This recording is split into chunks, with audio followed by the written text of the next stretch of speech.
Hi, Abel. How are you? I'm great, Carol. Thank you. Thank you for taking the time to speak with me today. I'm really excited about doing this interview, especially after your participation in the Positive Leadership workshop at UPeace. I felt it was perfect timing when we're having this conversation about the Peace Ambassadors here at school. For context, the Peace Ambassadors is an initiative that calls on all students to watch persons in their own community and recognize the peace values and compassion, curiosity, and connection in their own lives.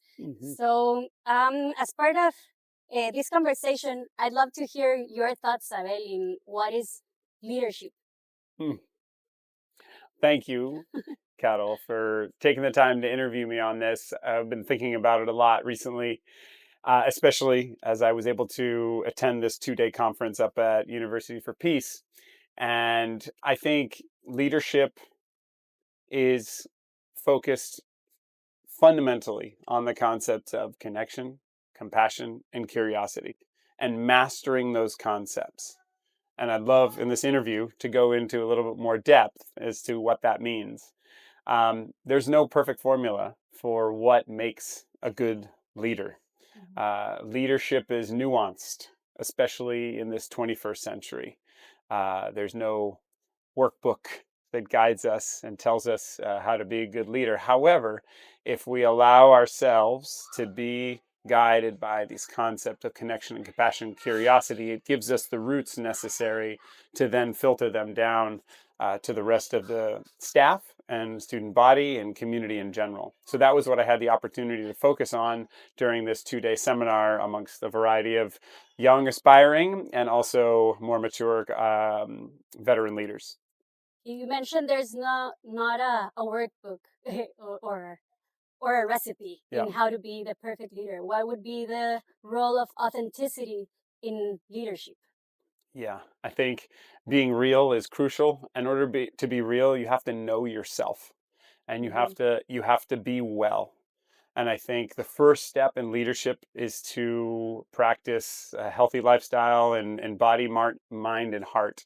And in order to do that, basic things like exercise, basic things like connecting with friends and family on a regular basis, and living a healthy, balanced lifestyle outside of your work as well as within your work. Because when you come to your workplace and you're in a good mental state, the trickle down effect of that is significant. If you come to the workplace in your altered state and you're feeling defensive and you're feeling in a in an emotional bind, that trickles down. I've noticed it, having been a leader at the school at 18 years, going into the 19th this year. That how I bring myself to school is going to be a crucial factor in how we lead the school forward together. So when I come to you as a colleague and I notice that something is off, do I come to you in an aggressive way, or do I come to you in a curious manner? And when I'm curious, that allows me to focus on that connection. That allows me to approach it compassionately. Maybe something didn't go right. That's the authenticity piece, being real and being connected. You make it sound easy. But I guess there's a lot going on around in the world that may be challenging. What would you say are the main challenges for leading in this 21st century? Well, I think society is at an important space right now. This is a great opportunity to reflect on the mission of the school of being informed and mindful citizens. I think we really need to lean into that concept of being informed and mindful and how to inform ourselves. Unfortunately, whether it's social media or media in general seems to be guiding us into a space where we're more and more polarized.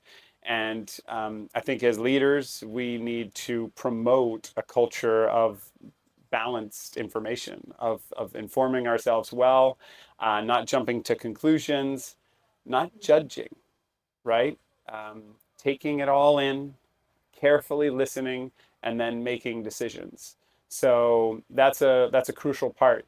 And I think the challenge of good leadership, again, is where the nuance comes into play, is when you're making a decision, to what extent do you need to rely on consensus And to what extent do you need to just make an executive decision? And again, there's no textbook on it, but it's all about kind of embracing that nuance and understanding when and how to do that. What would be your, like, the one thing that Abel would recommend to any leader? As you grow as a leader, have the courage and wisdom to remain quiet. So many times we as leaders want to dominate the conversation necessarily, to maybe be the directors to push things forward. But as your organization matures, or maybe you come into an organization, it's so important to listen and have that courage to and wisdom just to kind of be quiet and let things evolve around you, and then be the leader through your actions, sometimes through your words, but allow others to come up and be leaders around you, because ultimately a good leader is trying to cultivate strong leadership around them. The best day of my future life is going to be someday when I'm able to walk away from this institution and we have this whole new generation of leaders who are able to come in and step up and learn from what we've all done together. So, yeah. That was my last question. I'm very grateful to be here, to have had this conversation with you. So thank you again, and I hope that we can have a new conversation in a soon future. Yeah. Well, thank you, Carol. I'd add one more piece to this leadership puzzle, and I think it's a message to all of us as a society, and it's this concept of discomfort. There seems to be less and less willingness for humans to live with discomfort. We all want to be comfortable and find that comfortable solution, but a lot of times discomfort is necessary. It's necessary for these students in the pool to have moments of discomfort, whether it's in the classroom, in the pool, on the playing field.